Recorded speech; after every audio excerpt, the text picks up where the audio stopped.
So, what's up guys? Good day sa inyo. Nandito ako ngayon sa Hamilton. I'm with my one of my students, Janine. So, say hi. Hi everyone. Yeah. Hello. So, si Janine is taga Pangasinan siya sa atin and hindi ko siya na-meet personally nung nag-a-apply siya pero dito na kami nag-meet sa Canada. So, very social kami. Hindi kami nag-meet sa Philippines pero sa Canada ko sila nag-meet. So Janine, may mga konting questions lang ako about your student life kasi gusto ko lang gusto ko makita or gusto ko magkaroon ng idea. And then of course the viewers. Yeah. Kamusta ba ang pagiging international student dito sa Canada? So far, yung teaching styles nila dito, from Philippines to Canada, hindi naman siya ganun ka-different. Okay. Kasi pag during class, nagdi-discuss naman yung mga instructors. Okay. They let us know kung may mga test kami, may mga projects, just like sa Philippines. So I would say na parang yung ginagawa namin sa Philippines before, nadala ko siya dito sa Canada. Pero dito, mas in-depth yung learnings na nakukuha namin. Okay. Yeah, yun po. Okay. By the way guys, ang background ni Janine sa Philippines was college instructor. College instructor, nursing instructor. Nursing instructor, Yeah. and she's also an NFLX That's RN. Yeah. So, ganun yung background niya. So, by the way, nag-aaral siya sa Moho College. Anong program? Digital health. Digital health sa, digital health. Anong intake? Winter 2025.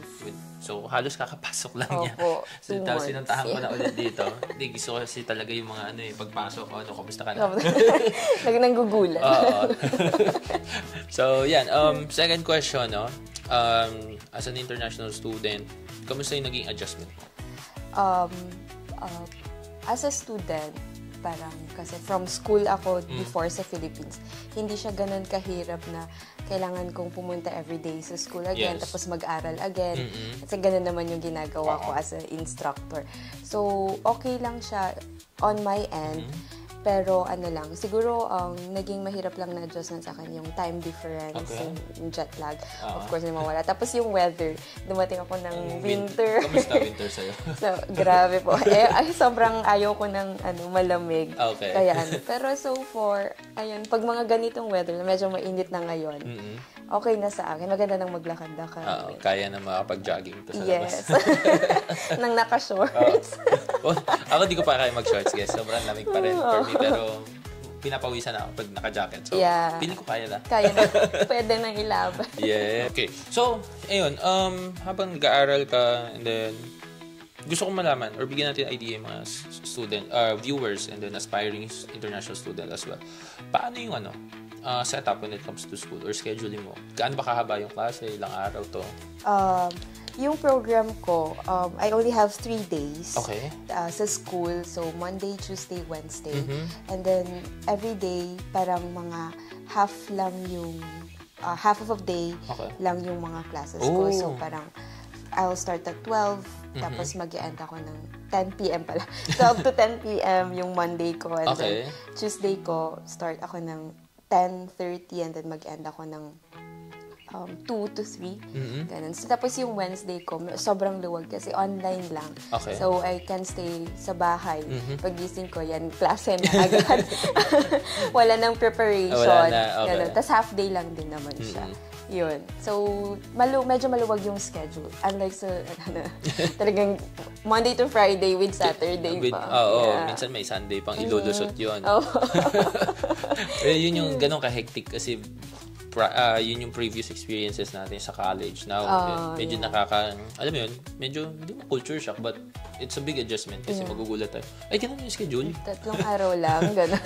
Parang short course yun dating parang hindi ka schooling. But, yun, since you have enough time, or ang dami mong free time, so, do you do part-time ba? Or, yeah, I have a part-time job. I work as a PSW. Wow. So, so may downtown po.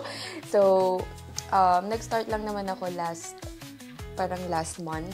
Congrats. And January last month. Medyo mahirap siyang humanap ng work kasi winter po. Very slow daw ngayon. Pero, happy that nakuha ko yung job and okay naman yung time kasi so 3 days lang, may 4 days ako and then I work nights. May schedule ka ng gabi. Opo, nights lang yung kinuha kong schedule para talaga. Wala masyado yata work pag gabi. Opo. 11 p.m. to 7 a.m. ng Wednesday, Friday, Saturday. Ako mo ka ng shift na gano'n. Well, anyway, still, mahaba pa rin yun. Yeah. It's a good experience actually for PSW dito. It increases lalo. Kasi may PR pathway. Opo. So, para sa mga viewers natin, for PSW, yung mga nagkakaroon ng PSW experience, especially kasi siya, may background na siya, may experience. Yeah. So, it's easy for her. Parang other branch lang nung health industry. Yes. So, yeah. Pwede, yeah. Yes. Speaking of part-time, Janine, paano mo nahanap yung part-time mo? Natulungan ka ba school or tinulungan ka ng mga kakilala, family, relatives or network? Nung una po, nagtanong ako sa school kasi from the parang meetings na na-attendan ko sa school, sinabi nila na they do give work po sa school. May mga job offers sila. Okay, but then, unfortunately, nung dumating ako kasi dito sa Canada, na-fill in na nila yung mga job offers na yun. So, mag-aantay pa ako ng another semester. Okay. So, with the help of my tita, saan kami nakatira ngayon, yung churchmate po nila is a manager doon sa pinag-workan ko. Opo. So, pinasok po nila ako. Wow, congrats. So, alam nyo na yung power of network. Yeah, network. Talaga. Yun ang importante dito. Network. Yeah, network din naman kasi sa school, guys. So, sa school kasi, earlier nag-tour ako kanina. Earlier na, kanina pa, no? Sorry. Nag-tour ako kanina sa Mohawk campus, main campus, which is in Fennel. Doon, in-explain nila paano ba nakakuha ng trabaho ng isang international student. They have the job center. It's just, kasi winter ngayon, ang season, yung seasonal kasi yung paghahanap ng trabaho dito. Pag winter, challenging talaga siya. Pero, it doesn't mean hindi ka makakahanap. Diba? So, it's true na meron pa rin job. Part-time pa to guys, part-time lang. So, what more pa yung full-time na I think mas preferred ng mga employers here?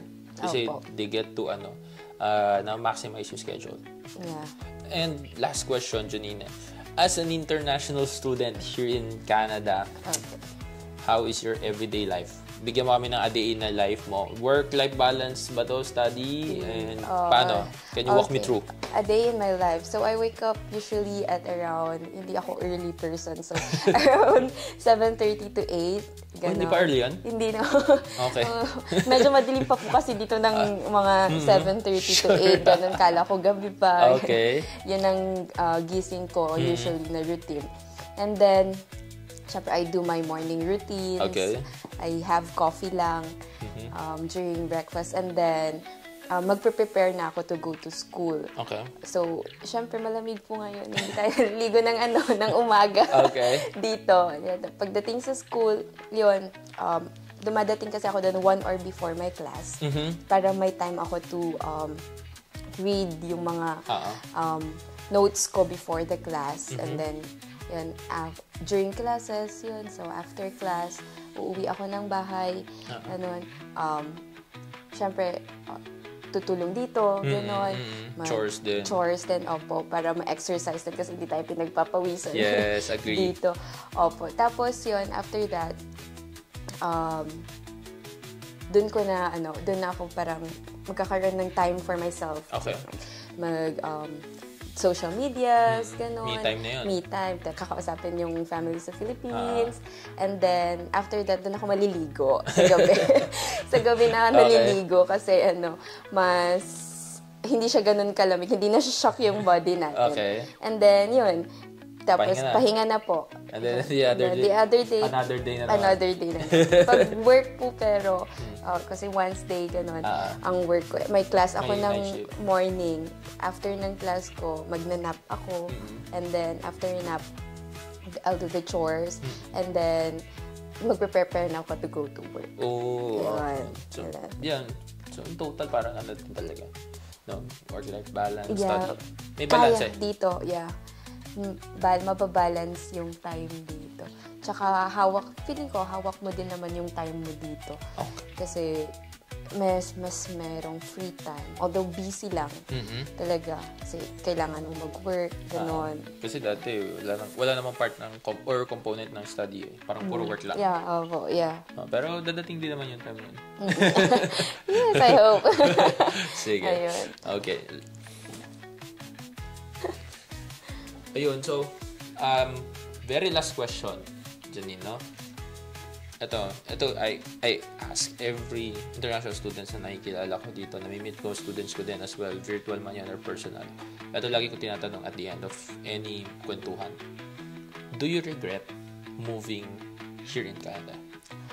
Honestly, no. I don't regret moving here in Canada. At first, during the application ko, I was very hesitant. The day of my flight, talagang, I told my mom, ayokong pumunta. Ganon, kasi parang, hindi ko alam what's waiting sa akin dito sa Canada. And then, sobrang layo nga ng ano. But then, when I got here, I got to school, I got my job, tapos, yung routines ko. So far, nagugustuhan ko naman na siya. And then, kasi yung routine dito, everyday pare-parehas. So, walang shock para sa akin. So, I would say for aspiring international students, take the risk. Don't be afraid. Kasi, when you get here, you'll be able to realize many things. There's so much opportunities. Mas madami kayong makikita, makikilala. And then, it's a way of parang rebuilding yourself, your new self. Again. Kasi, syempre, yung mga tao dito, hindi ka kilala. Wala ka pang background para sa kanila. It's a way of starting, ito yung personality. Yeah. Okay. So, yeah, take the risk.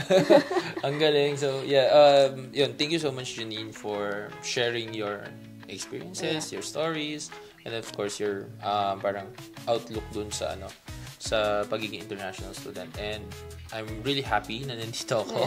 I get to meet you personally, and thank you then for trusting us as your agency na nakatulong na makarating dito sa Canada. So yun guys, if you're interested to apply, if you're interested to go here in Canada, please do watch this video. Nandito si Janine as a testimony kung ano ang buhay dito sa Canada as an international student. And thank you so much guys for watching. Bye-bye. Bye. Thank you. Thank you.